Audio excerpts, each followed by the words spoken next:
하나님께서 다윗에게 나단 선지자를 보내십니다. 나단 선지자는 다윗이 죄의 무게를 스스로 느끼도록 가난한 자의 소유를 착취한 악한 부자의 이야기를 전해줍니다. 다윗은 악한 부자의 행위에 분개했지만 실상 죽어 마땅한 그 악인이 바로 다윗 자신이었습니다. 그러자 다윗은 변명하거나 죄를 은폐할 다른 기회를 찾지 않고 죄를 깨달은 즉시 회개합니다. 나단 선지자는 하나님의 용서를 선언하고 다윗이 죽지는 않을 것이라고 약속합니다. 하지만 값싼 용서는 아니죠. 다윗은 오롯이 그 죄값을 치러야 했습니다. 오늘 우리가 읽은 이 사무엘하 11장은 다윗이 행한 범죄의 장이라고 한다면 오늘 우리가 읽은 12장은 회복의 장이라고 말할 수 있습니다. 회개란 무엇입니까? 회개는 이제까지 가던 길을 유턴해서 다르게 사는 것을 두고 하는 말이죠. 그런데 참된 회개는 단지 잘못했습니다. 회개합니다. 고백하는 것 그 이상의 과정을 요구합니다.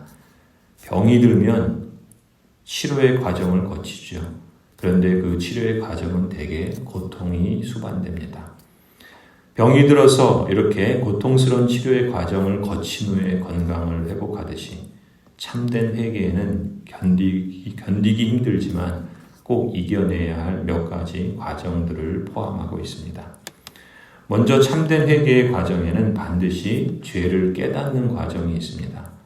다윗의 영적인 그 무감각을 깨기 위해서 하나님께서는 나단 선지자를 보내신 것처럼 하나님께서는 종종 사람을 통해서 말씀하시거나 또 어떤 사건이나 일을 계기로 일하시기도 하십니다.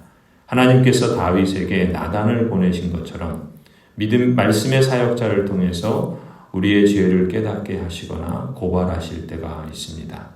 나단을 보내신 이유가 다윗의 죄와 악을 드러내시고 그의 마비된 양심을 깨우셔서 더 이상의 추락을 막고 온전한 회복의 길을 찾도록 하기 위함인 것처럼 하나님께서는 말씀을 통해서 은밀한 내 죄를 드러내시기도 하십니다. 그럴 때 그것이 우리를 정죄하기 위함이 아니라 우리를 살리기 위함이라는 것을 깨닫는 그것이 참 은혜이지요. 종종 그러한 과정은 불편할 수 있습니다. 하지만 불편해도 들어야 합니다. 엄한 고통 속에서 들리는 사랑의 호소를 들어야 합니다. 그리고 하나님 앞에 숨김없이 실토해야 합니다. 그래서 하나님의 다스림이 내 안에 다시 회복되고 임하도록 허락해야 할 것입니다. 그것만이 살 길이기 때문에 그렇죠. 이 과정을 통과하는 사람이 바로 은혜 아래 있는 사람이라 할 수 있습니다. 반면에 사람에 따라서는 하나님의 음성을 거부하는 경우도 있습니다. 타락한 본성은 대개 남의 잘못에는 엄격하고 자기 잘못에 대해서는 둔감합니다. 또 죄로 인해서 딱딱하게 굳어진 마음은 죄를 지적하면 잘 깨닫지 못할 뿐만 아니라 오히려 반발하는 경향이 있죠. 사실 나단 선지자가 다윗을 찾았을 때에도 어쩌면 다윗은 굳은 마음으로 거부할 수도 있었습니다. 아마 그랬다가는 나단은 그 자리에서 죽임을 당했을 겁니다. 우리는 분명 하나님이 왕이시오 만물의 통치자라고 고백하지만 사실 우리 마음이 굳어져서 하나님의 말씀을 받아들이지 않거나 또 버린다면 하나님의 통치는 우리 안에 머무르기 어려울 것입니다. 그 자체가 하나님의 통치를 받지 않고 하나님을 외면하고 하나님과 멀리 떨어진 삶을 사는 것 자체가 어찌 보면 죽은 상태나 다름없지 않겠습니까? 다윗이 지금 그런 모습을 보였던 것이죠. 이처럼 죄에 대해서 사람은 늘 선택을 해야 합니다. 굳어진 마음으로 세상의 길을 계속 갈 것인지 아니면 엄한 호통 속에 담긴 하나님의 그 사랑의 호소를 듣고 겸손한 마음으로 은혜의 보좌 앞으로 나아갈 것인지 선택해야 합니다. 하나님께서는 이 선택을 대신해 주지 않습니다. 우리 자신이 선택해야 합니다. 우리 자신의 선택을 통해서 회복의 길을 가는 사람도 있고 멸망의 길을 가는 사람도 있습니다. 하나님의 언약 백성 여러분, 혹 우리의 죄가 드러날 때 우리는 굳은 마음으로 완악한 길을 택하지 말고 겸손한 마음으로 회복의 길을 택하는 은혜를 받고 또 그 복된 길을 걸어가기를 간절히 소원합니다.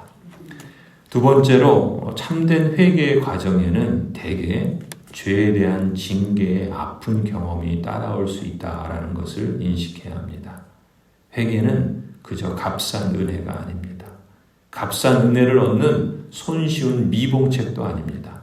죄를 쉽게 범하고 그냥 또 쉽게 회개하고 또 죄를 또 다시 범하고 또 반복하고 이런 식으로 회개를 이용하는 것은 과연 그것이 하나님의 언약 백성이라 할 수 있겠는가? 참된 믿음이 그 심령 안에 있는가? 이렇게 회개를 값싼 은혜의 단순한 미봉책으로나 그래서 자신의 죄를 눈감는 책임 회피로 여긴다면 그것은 악한 것이지요. 죄는 대개 대가를 지불하여 처리되어야 합니다. 예수 그리스도께서 우리의 죄 때문에 대속의 죽음을 당하셔야 했던 이유가 바로 여기에 있죠. 또한 징계를 통해서 우리는 죄의 싹은 분명 사망이라는 사실을 깨닫기도 합니다. 그 죄에도 불구하고 회개하는 심령에게 그래서 허락해 주시는 그 하나님의 선물은 우리 주 예수 그리스도 안에 있는 영원한 생명이라는 것을 깨닫게 해주실 뿐만 아니라 또한 이 사실로 인해서 우리는 감사하는 마음을 다시금 회복하게 되죠.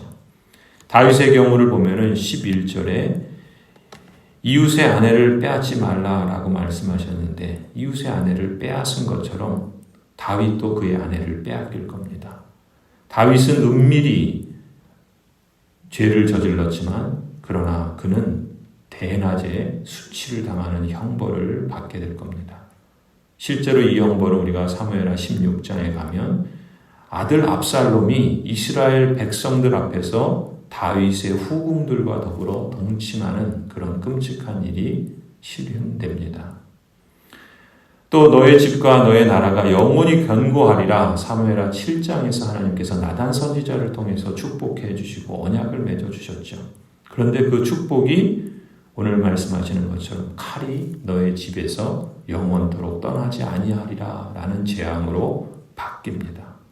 실제로 다윗의 아들 암논이 그리고 압살롬이 그 죽음으로 실현되는 것을 우리는 보게 될 겁니다.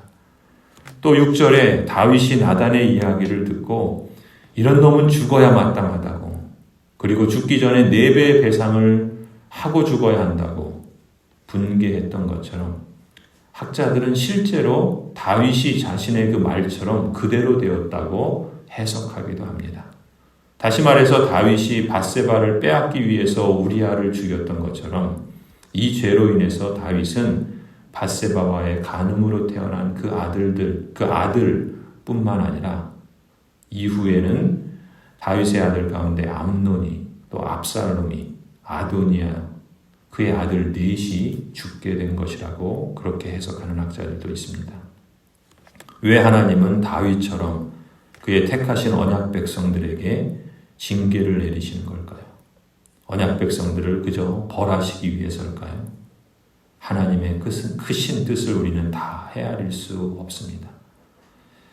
사실 우리가 죄를 지을 때 가장 상처받고 괴로워하는 대상은 어쩌면 우리 자신들보다 하나님 자신이 아니실까?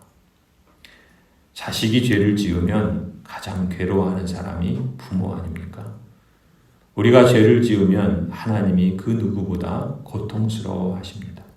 그럼에도 불구하고 부모가 회초리를 들어서 아비의 사랑을 자식에게 나타내듯이 하나님 아버지의 아픔과 눈물 속에 우리를 향한 아버지의 마음을 우리가 조금이라도 이해할 수 있을까요? 또한 분명한 것은 하나님께서는 주님의 말씀을 업신여기는 것을 결코 쉽게 보시지 않으신다는 것입니다. 하나님을 가볍게 여기는 것, 결코 하나님께서 그렇게 가볍게 여기지 않으신다라는 것이죠. 하나님을 무겁게 여기는 것이 하나님을 영광스럽게 하는 것이라 하는 것처럼 하나님을 가볍게 여기는 것이 하나님을 경멸하는 것이라 말씀합니다. 9절에서 다윗의 이 모든 죄악에 대해서 하나님께서 뭐라고 평가하십니까? 하나님의 말씀을 업신여긴 것이라, 가볍게 여긴 것이라 그렇게 평가하십니다. 사울이 버림받았죠. 하나님으로부터 버림받은 근본적인 이유가 뭡니까? 하나님의 말씀을 가볍게 여겼기 때문이었습니다. 하나님께서 사울을 이스라엘의 왕으로 기름 부어 세웠지만 사울이 하나님의 말씀을 업신여기고 가볍게 여긴 것으로 인해서 그 왕위를 빼앗기게 됩니다. 하나님은 분명 우리 삶에서 왕이 되기를 원하십니다. 그것이 우리에게 생명이고 우리에게 복이기 때문이죠. 성도 여러분, 오늘 이 다윗의 모습에서 우리가 기억해야 할 교훈이 있지요.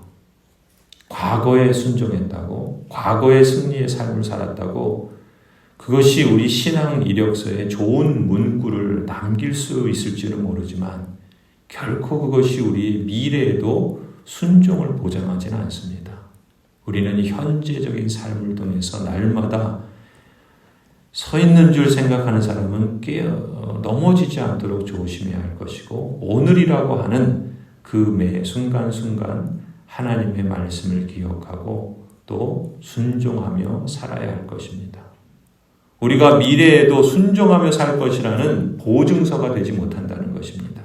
과거에 얽매여서 과거에 또 영광에 또 붙잡힌 바 되어서 그렇게 살아야 할 삶이 아니라는 것이죠.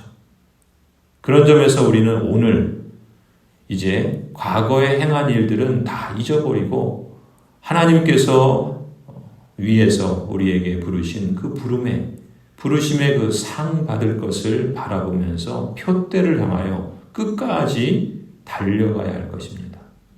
우리를 부르시는 그 순간까지, 우리의 목숨이 끝나는 그 죽는 순간까지 하나님을 경외하고 순종하는 사람이야말로 하나님을 무겁게 여기고 하나님을 귀하게 여기시는 사람이라는 것을 우리는 잊지 말아야 하겠습니다. 그렇기 때문에 늘 성령 하나님의 인도하심과 다스리심과 또 지켜주심과 또 충만케 하심이 우리에게 필요한 것이죠. 우리가 혹 죄를 범할 수 있습니다. 죄를 범하였을 때에도 이러한 참된 회개의 과정을 꼭 거쳐야 할 것입니다. 그래서 하나님과의 관계를 무엇보다 최우선으로 회복하고 하나님께서 주시는 은혜 가운데 거룩한 삶의 열매를 맺어가기를 소원합니다. 하나님께서 오늘도 우리의 은혜 주이시고 평강의 왕이시며 우리에게 또 참된 위로자가 되시고 상담자가 되시고 또 우리의 하나님이 되심을 감사하며 오늘도 우리를 붙드시고 또 주관하시는 그 하나님과 한 걸음 한 걸음 동행하며 살아가는 그러한 영광의 길을 걸어가는 복된 삶의 길이 되기를 간절히 축원합니다.